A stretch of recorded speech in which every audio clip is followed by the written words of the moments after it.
Dr. Sindhu Tammin has 6 years of experience in teaching English language and literature. Madam has attended and presented papers related to English language teaching in various national and international seminars and conferences.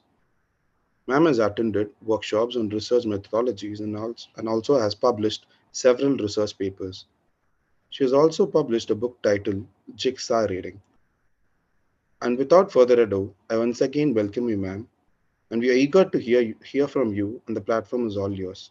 Please, ma'am.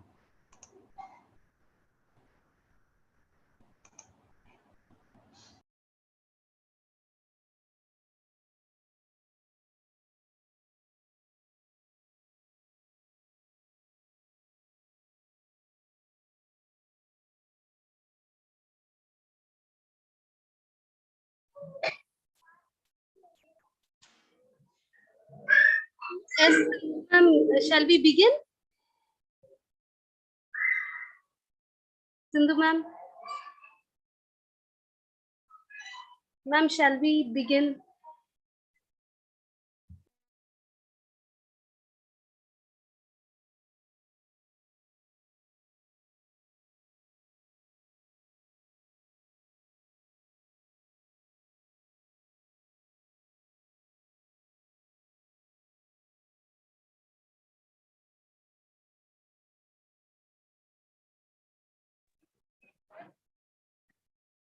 Yes, 1 second.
Hi, good evening all. Can you hear me? Yes, ma'am, you're audible. Okay. Kartika, can you share the PPT so that I can start? I have issue with sharing. Yes, ma'am, we are doing it. Just a minute. Okay.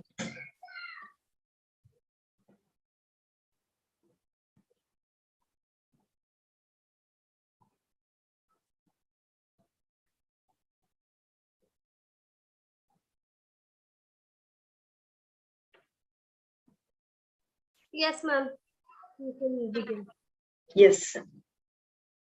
First of all, I want to express my gratitude to SRM University KTR campus and the entire team of this program for selecting me as a resource person for the International FTP on research methodology. I appreciate the trust and confidence you have placed in me, and I'm excited to contribute to the success of the program. I'm looking forward to engaging with the participants and sharing my insights on research methodology.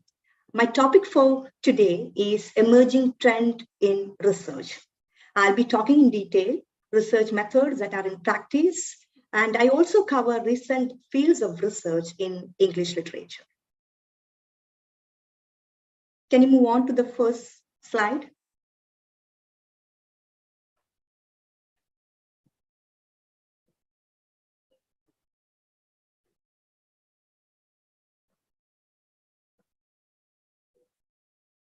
Yes, research. We know that research is as old as human civilization itself. You know why? Because wherever human beings got knowledge, all that must be the result of research. Research is a very powerful instrument of knowledge. And what is the definition of research? Look at the definition given here. It is very common to define research, right? In all dictionaries and all major books on research, you will have definitions, and these definitions will have main ideas. I mean, same major ideas. One, it is systematic.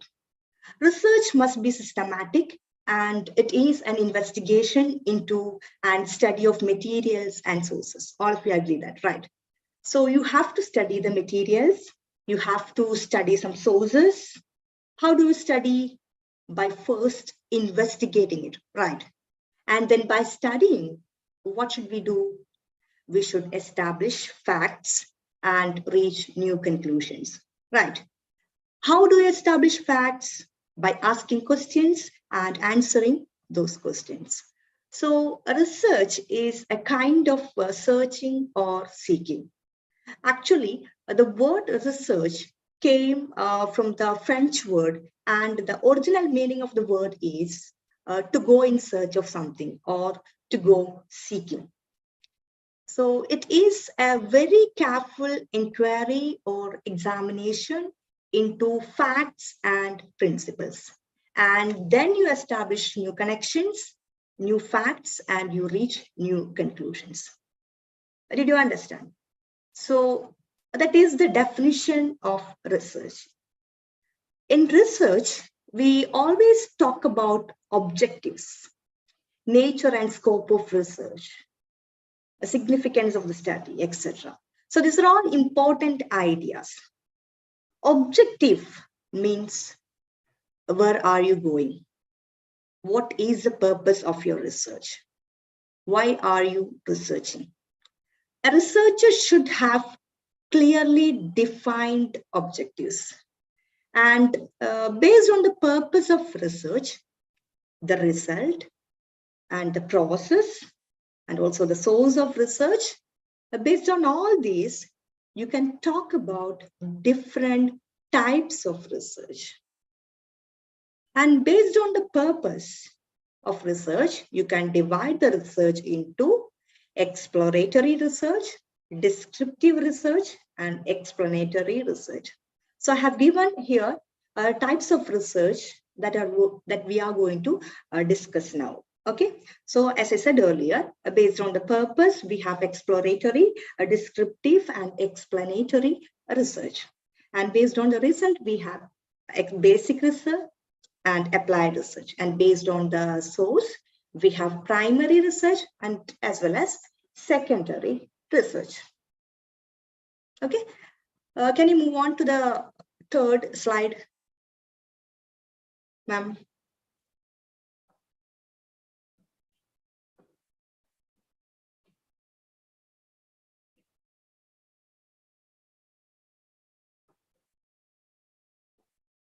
Is the third slide. Now we talk about exploratory research. And exploratory research seeks to gather information about a subject or topic about which no information is available. And not many studies have been carried out or conducted. So you are going to do research in that area. You can do research in exploratory manner. How? By interviewing, by focusing on focus groups or case studies. And what do you do? What is the goal of exploratory research? The goal of exploratory research is to formulate problems, clarify concepts, and to form hypotheses. So how do you do this? How do you do exploratory research? By starting with the literature search. You read literature in that area. You can also look at case studies or focus groups and formulate problems and clarify your concepts. All researchers usually do exploratory research at the beginning. So these are all the things that we do at the beginning. We as researchers, we as investigators do at the beginning of our research. And this is usually low cost, and it is laying the foundation of later research.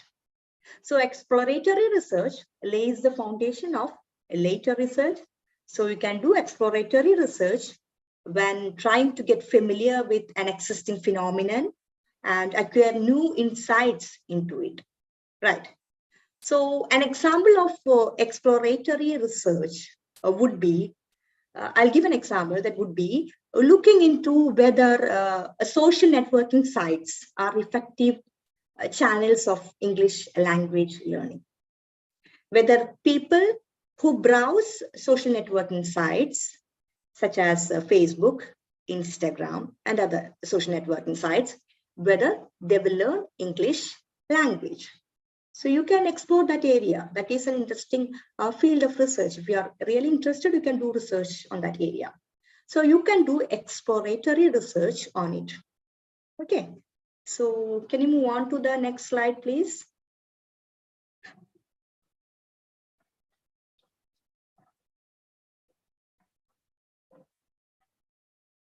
Yes. So after you zoom in on a particular data and more details, then you have to move on and do descriptive research. Is that clear? After you have done your exploratory part, you have to move in and do descriptive research. Is that clear? So after the exploratory research, if you zoom in on the undergraduate students of the colleges of a particular town and look at their social media habits and study how particularly Instagram and Facebook are affecting their English language learning.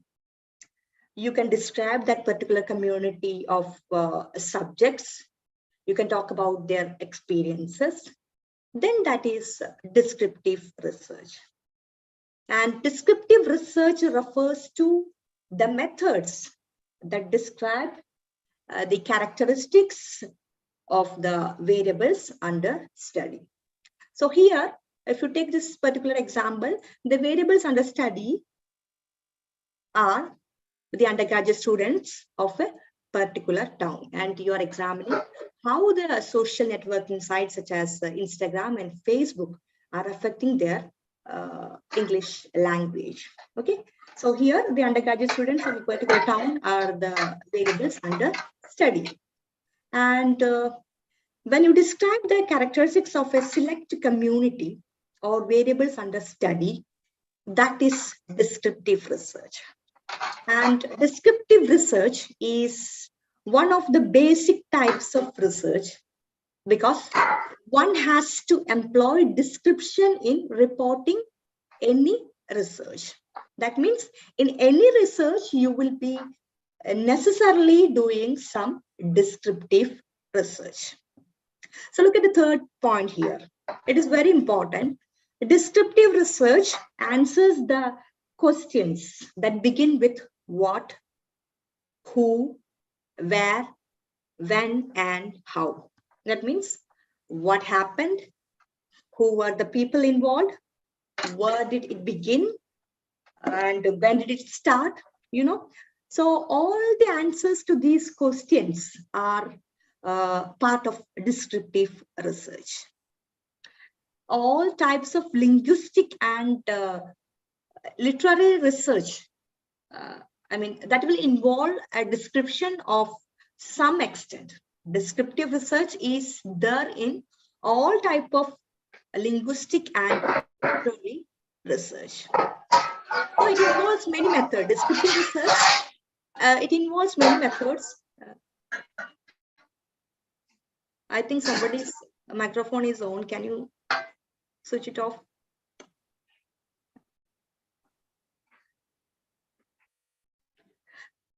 Yes. So descriptive research is there in all type of linguistic and literary research. It involves many methods, as I said, especially case studies, naturalistic observations, and surveys. And it accurately and systematically describes a community, a population, a phenomenon, etc. Remember, as I said earlier, the third point is very important in descriptive research because it tries to answer the questions that begin with who, where, when, and why. It does not answer the why questions, descriptive research. Why questions are answered in the next type, that is explanatory research. So can you move on to the next slide, please? Yes. So the next type, as I said earlier, it is, of course, explanatory research. After the descriptive research comes explanatory research, and it tries to answer the why questions. Okay, it answers the why question, and when you explain why the undergraduate, I'm taking the same example, when you try to explain why the undergraduate students of a particular town speak and write better English because of their use of Facebook and Instagram, then that becomes explanatory research. Remember, explanatory research helps us to understand a particular problem in depth. It is carried out to know why something happens and to predict future occurrences. Okay, so it, as I said earlier, it tries to answer the why questions. So while in the initial exploratory and descriptive research, we address what and how. The third research, that is the explanatory research, seeks the answer to why and how. So that gives a better understanding and in-depth understanding of why particular phenomena work in the way they do. So exploratory research is the initial stage, and then comes descriptive research, and then finally explanatory research. So it tries to answer why particular phenomena work in the way they do. So it is finally explaining why a phenomenon happens in this particular manner. Okay, so is that clear, guys? Yes. Can you move on to the next slide, please? Yes. Now we have basic research as well as applied research. Okay, and basic research is also called pure research, fundamental research, or academic research. Basic research. Here the purpose is exploratory and it aims to develop a theory, hypothesis, or discover facts that are unknown before. For example, to continue with our same example, okay? So if you study how social media use impacts English language proficiency, then that is basic research. It is driven by the researcher's curiosity or interest in the question. And here, the main aim is to expand knowledge. It is not to find solution to anything. It is not to invent anything, basic research. Okay, so basic research does not aim at application or finding solution. It tries to expand knowledge. Okay, so it is usually quite distinct from applied research in the sciences, whereas this distinction is not clear in the humanities. In humanities, basic and applied research are little confusing. Okay, but in the sciences, applied research always leads to discovery of something new or invention of something new. Finding solutions, okay, that is applied research. And basic research, it tries to see, to understand something. It does not try to bring out something, or it does not try to find solution to anything, or it is not to invent anything. It is just expanding the knowledge. It tries to seek, understand something. Yes, next slide, please. Yes, the next one, applied research. Applied research will always try to improve a given scenario. How to improve the English language proficiency of students by making them use social media in certain ways. Okay, that will be applied research. How to improve the English language proficiency of students by making them use social media in certain ways. That will be what? That will be applied research. So applied research is aiming at applying the research in real life situations, addressing existing problems and providing innovative solutions. And it has relevance in scientific, business, and commercial fields. Okay. And the next slide, please.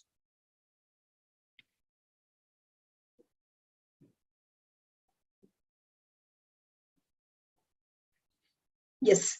Now, if you remember, the division between basic and applied research was based on the result of research. We have been talking about this earlier, right? Based on the result of research, it is divided into two, basic and applied. And the division between quantitative and qualitative research is based on the process of research. Okay, quantitative research methods are very common in English language teaching. For example, the researchers, they study language skills to study teaching methods. And in such aspects of ELT, you can employ quantitative research methods.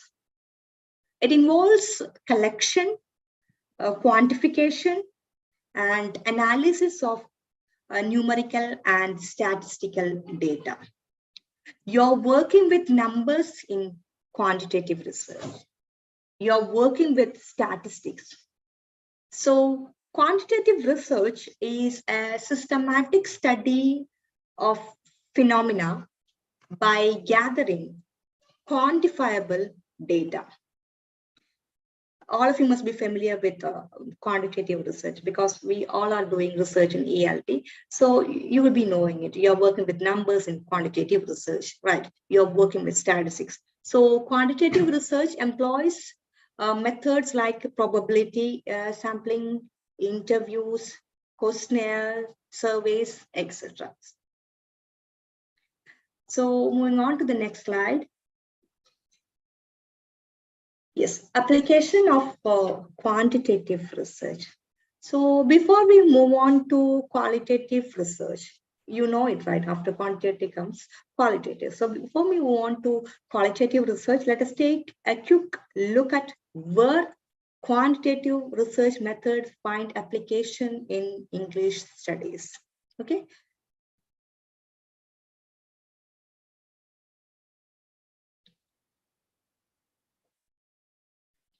For example, quantitative research can be done in lexicology.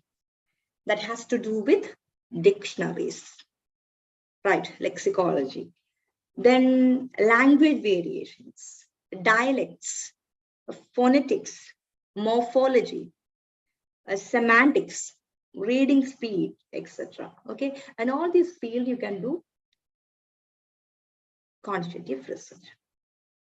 And the next one, next slide, please. Yes, qualitative research. We know that qualitative research does not use numerical data, right? Qualitative research is based on data observed by the researcher through interviews or participant observation or through case studies. Okay, so it can be multi-method in focus. Qualitative research can be multi-method in focus, right? So it seeks an in-depth understanding rather than surface description. An in-depth understanding of social phenomena within their naturalistic setting. Within the naturalist setting, you describe social phenomena.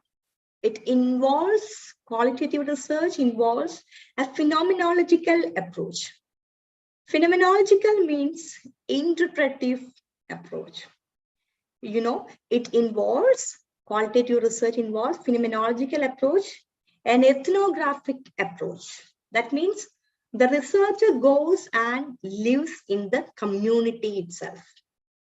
Grounded theory, historical approach, case study, action research. So these are all different kinds of qualitative research methods.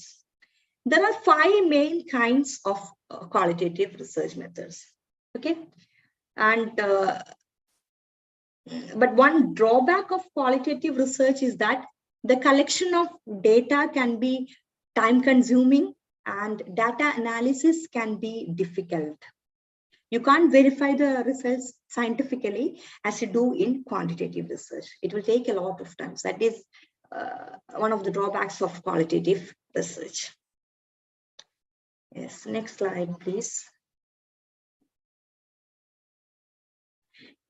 Yes, and based on the source of research, you can divide research into primary and secondary research. Based on the source of research, you can divide into primary and secondary research. A primary research is also called field research, and the researcher does first-hand research on primary sources. Secondary research is also called desk research, is based on description. It is not based on an actual study of the primary sources. It is based on data published by others. So this is another type of research, primary and secondary.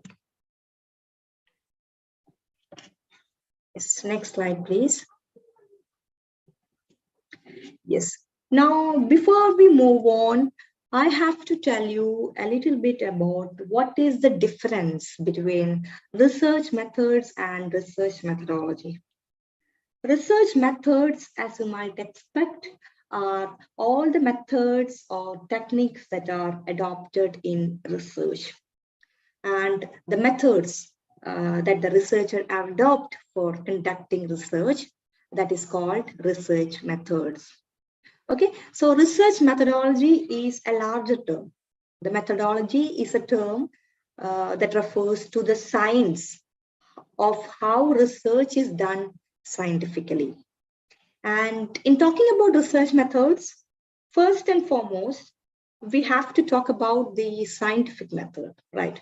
The scientific method of research uses objectivity, as you might expect. Okay, and in the scientific method of research, what do? You use objectivity as a tool, and it is taking place in 6 steps.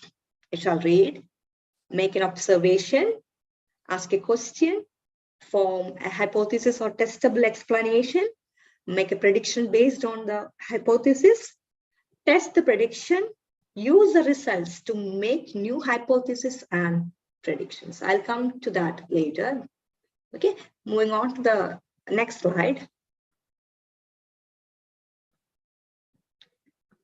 Yes, have you heard of normative method of research? Yes, I shall explain. The word normative is always related to value judgments. I'll come to that. I'll explain. Sometimes normative is considered the opposite of empirical. Now, the normative method of research is a prescriptive approach in sociological studies. It is a prescriptive method. I'll explain. You should do it. You should not do it, like that. Okay. For example, I'll take an example from our life. The corona was spreading at the beginning, right? Before 2 years, corona was spreading. You should wear a mask. You should stay indoors. You should not meet other people. So this approach to research often contains a value judgments indicated by words like should or should not, better or worse, etc. Okay, so that is normative research, and normative research is very common in legal issues or legal context, and other areas like even philosophy, history, etc. are also part of normative research. Next slide, please.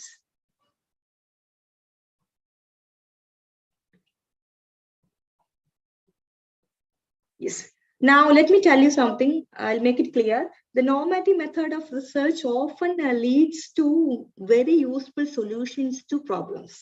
For example, setting up of the International Phonetic Alphabet or IPA sound system by the International Phonetic Association was actually the result of normative research, okay? And they dictated the norms of pronunciation. We all know it, right? So this is a very good example for normative research. Yes, next slide, please. Then the experimental method. The experimental method is very common in psychology, in education, in teaching and learning studies. Okay, so experimental research is when the researchers manipulate one variable and control the rest of the other variables. So this method can be used to determine causal relationship among variables. What is causing something? As I told you, this method employs the control of one variable while maintaining the other variables constant. We all do experimental research in English language teaching, right? Next slide, please.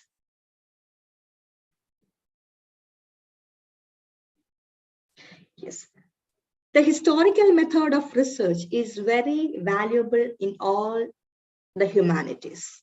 It is also called a documentary research because it makes use of historical documents or records or relics. Okay, so all these are made use of in dealing with problems. You study the present in terms of the past. That is historical research. So the historical method of research may rely on a wide variety of sources, okay, both primary and secondary, including public records, legal documents, recordings, and unpublished materials.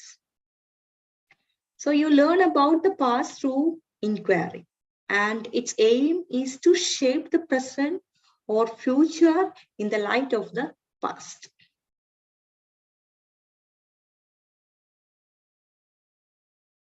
Yes. Next slide, please.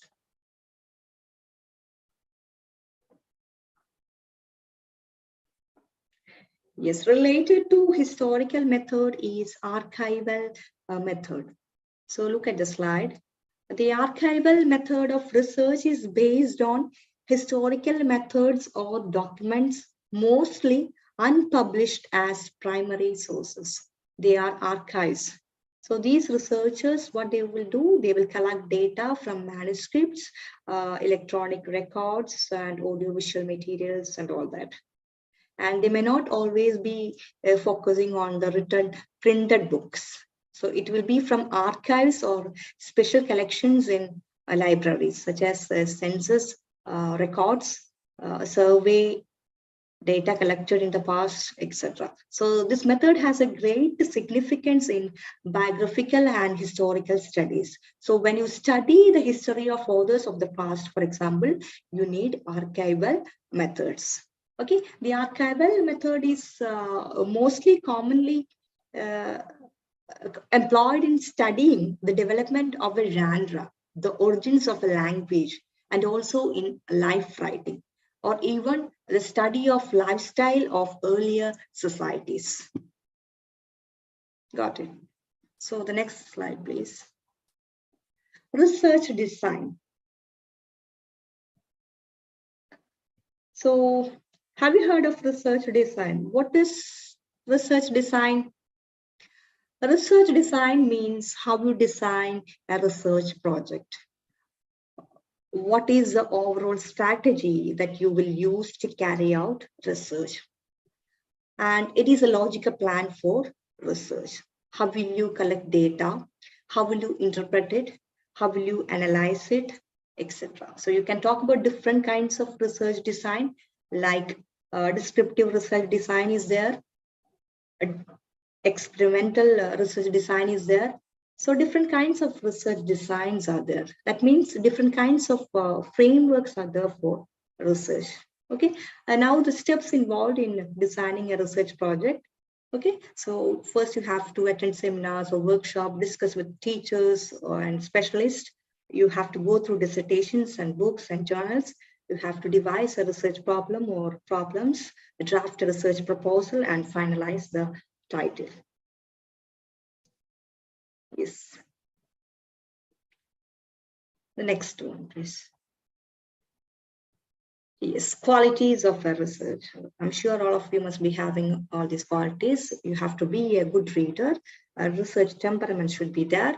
Capacity and willingness for hard work, motivation, intellectual discipline, imagination, sense of relevance, scientific attitude, language skills, and of course, you have to have courage.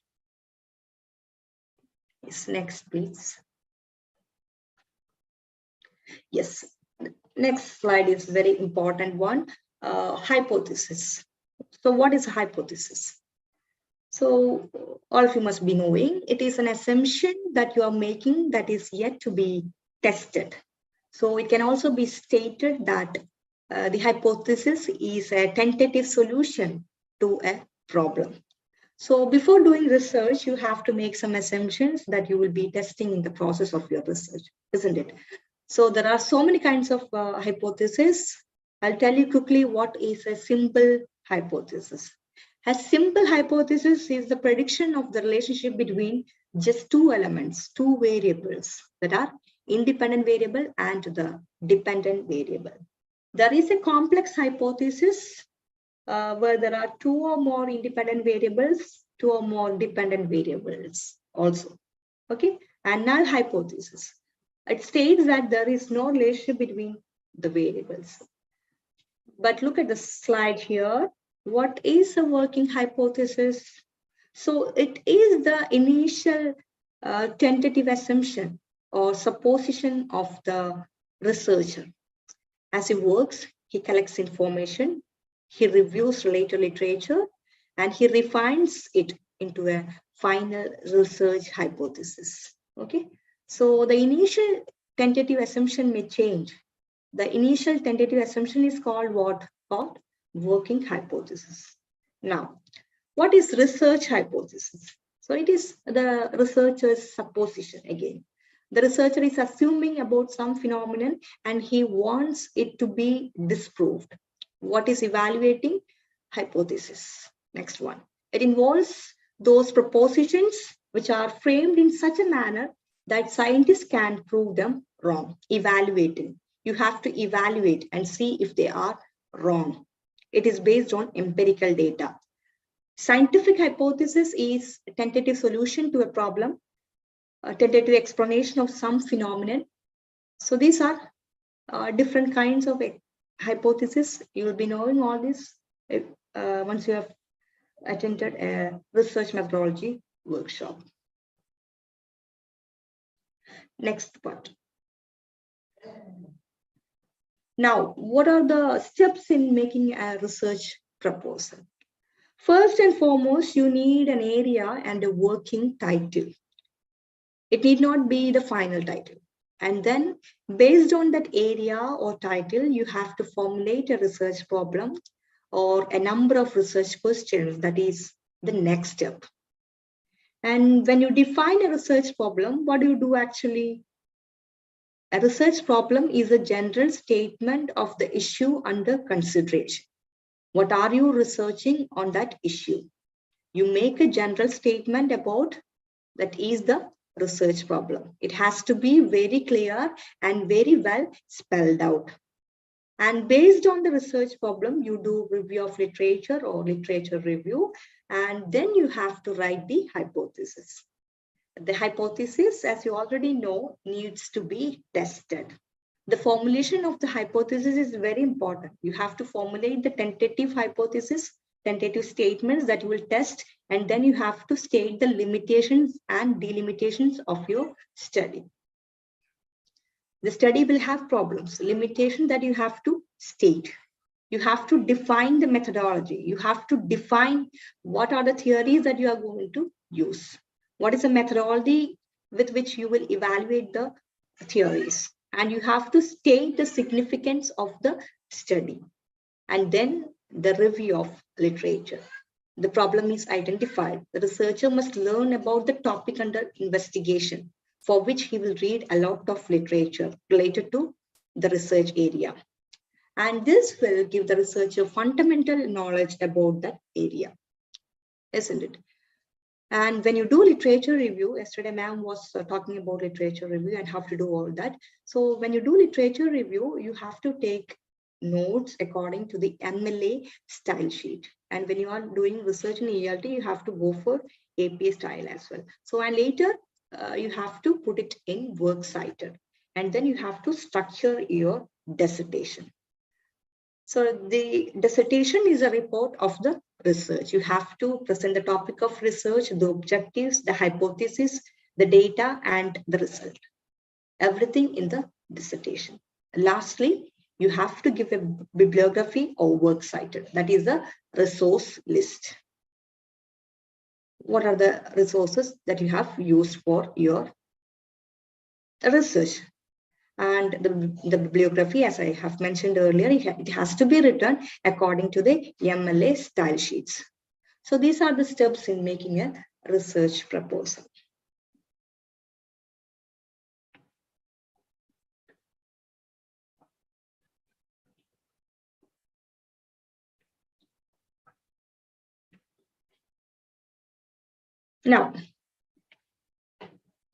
Now, what are some of the recent fields of research in English?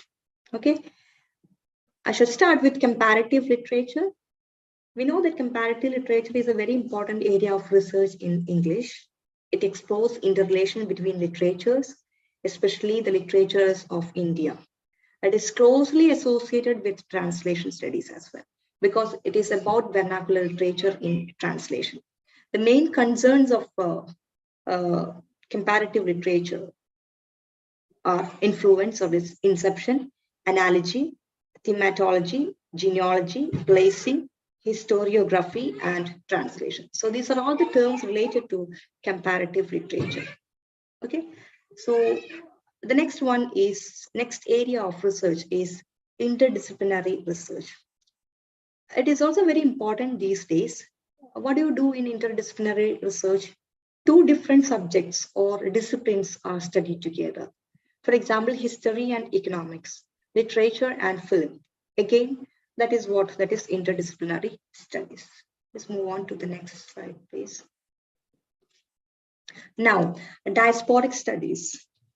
It studies dislocation, multiculturalism, etc. When you go and live in another country, necessarily there is dislocation, right? Multiculturalism, isolation, alienation, and it also studies marginality. Okay, when you go there, when you go in another country, you become nostalgic and think about past. Okay, homelessness you may feel, sense of loss and all that. So I'll be giving some of the research areas in this field. If you want, you can note it down. You can do, if any one of you are interested, you can do research in the impact of diasporic literature on identity formation. And you can also do research in the role of translation in diasporic literature. And also the politics of diasporic literature. That means the research could examine the ways in which diasporic literature engages with political issues such as migration policy, nationalism, and human rights. So these are some of the areas in diasporic studies. Okay, then we have reader response studies or reception studies. So it is the analysis of the response of a reader who becomes an active agent. The reader becomes an active agent who imparts real existence to the text. And by the act of reading, you bring the text alive. You give it real existence. You complete its meaning through interpretation. So how is reading lead to the formation of the text? Okay. Have you heard of influence studies? So it is also closely related to reader response. It studies interpretation and influence of text on readers, as well as the process of meaning making. How do you make meaning? So I have some research suggestions in this area. You can do research in the role of emotion in reader response, and you can also do research in reader response and pedagogy. That means this research could investigate how teachers can use reader response theory in the classroom to help students develop their own interpretations of text, literary text. And you can also do research in reader response and cultural studies. So this research could examine how reader response theory intersects with culture studies and how it can be used to understand how literature reflects and shapes culture, values, and norms. And you can also do research in reader response and digital literature. So all these are important topics in reader response studies. Okay. So now for next slide, please. So ethnographic studies. What is ethnographic studies? The researcher observes and interacts with his participants by living with them. The researcher goes and lives with his participants. So it can be a tribal community, it can be a transgender community, it can be the community of transgender, and the researcher has to go and live with them, interact with them, and observe them. So, and make a study on them in their real life environment. So it is very popular in anthropology, sociology, and language studies, etc. So now there is a digital ethnography, where you can study a community through their online resources. Okay, ethnographic studies involve the active participation of the researcher, and the researcher will have to have horizontal approach to knowledge. So he's not extrinsic, and he is intrinsic. The researcher is intrinsic there. He's part of the community. He becomes part of the community, and he has to make them feel comfortable. He has to learn their culture. He has to change. For example, a homophobic person cannot do research on transgender people in an ethnographic study. So I shall give some ideas related to ethnographic studies in literature. If you are really interested, you can do research in the relationship between literature and other cultural forms. You can also do research in the ethics of representing culture difference in literature. That means this could involve examining the ethical considerations involved in representing the cultural difference in literary text, including issues of authenticity, appropriation, and representations. Okay. Now we have medical humanities.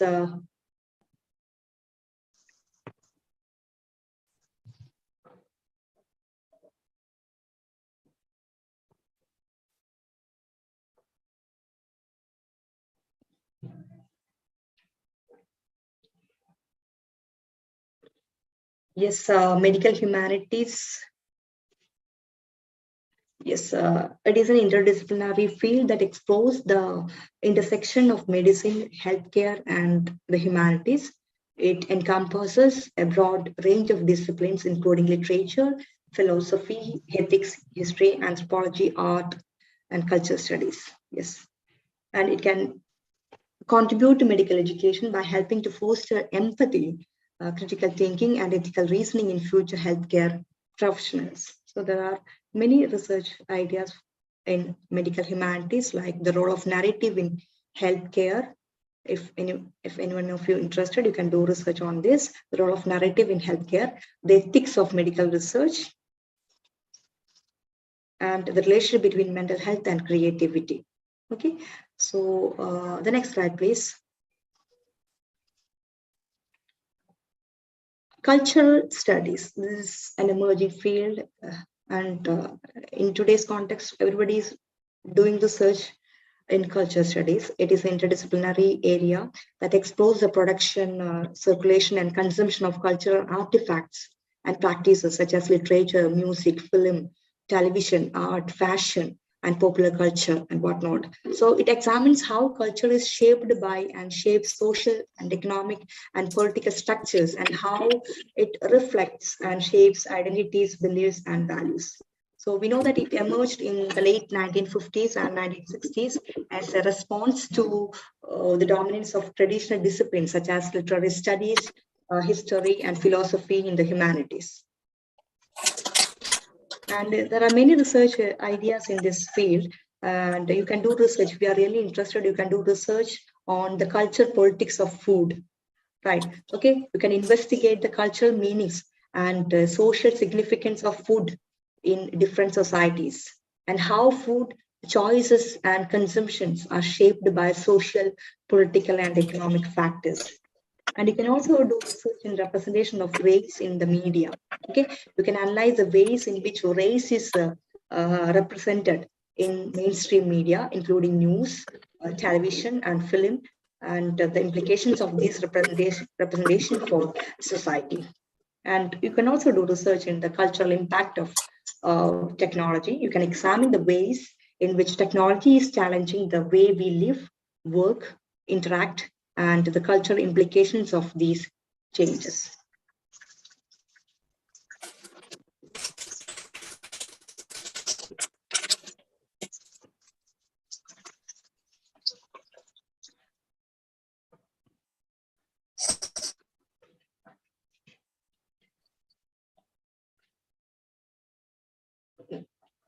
Well, thank you so much.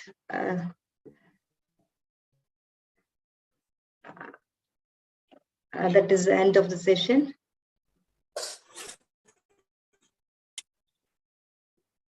Indu ma'am, we have few queries. And Yes. I request Kendra to read the questions.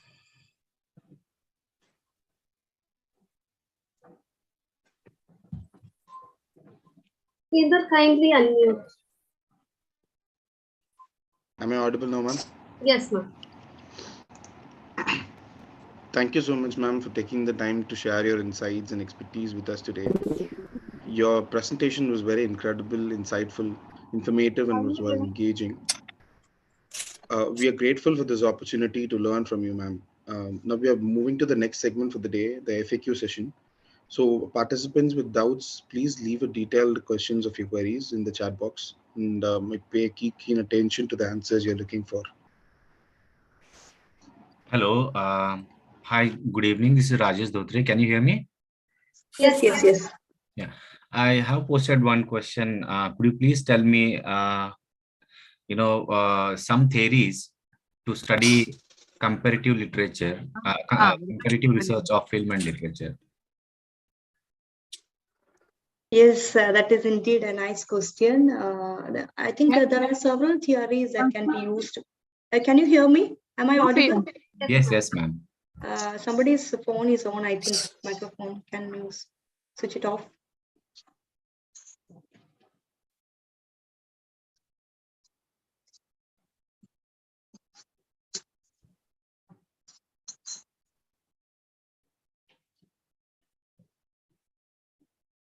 Yes, so there are several theories that can be used for comparative research of film and literature.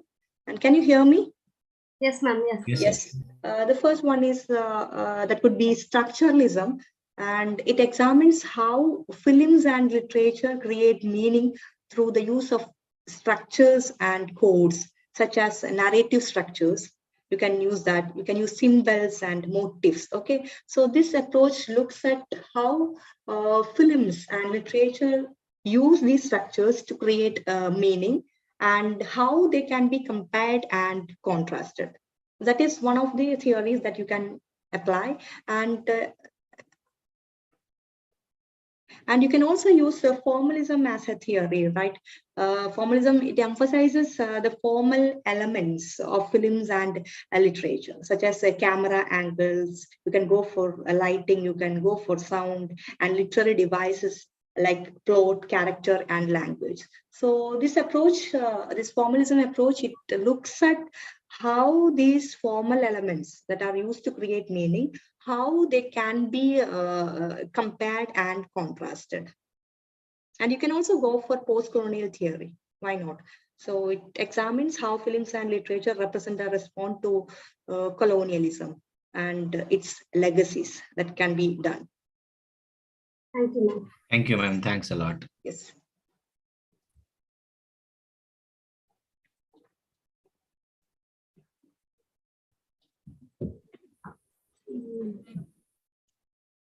Ma'am, we have another query. Yes. Could you please tell me about the study of crime fiction? The theories can be used in regard to crime fiction. And one more question, ma'am. They're asking about the sub-areas of disability studies. Sub-areas of disability studies. And I think that is, I'm unable to answer that because my area is English language teaching, and I'm not much into literature, and I'm not at all an expert in disability studies. Maybe I'll go through it and inform Kartika if I can help you.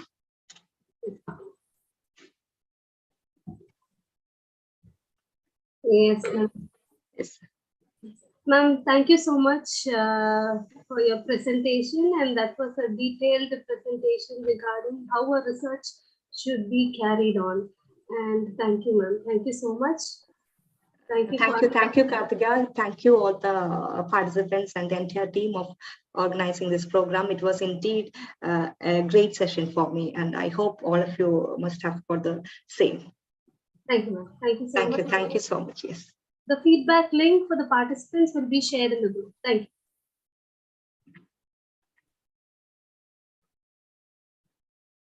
Feedback link will be shared for the participants in the group, WhatsApp group. Thank you.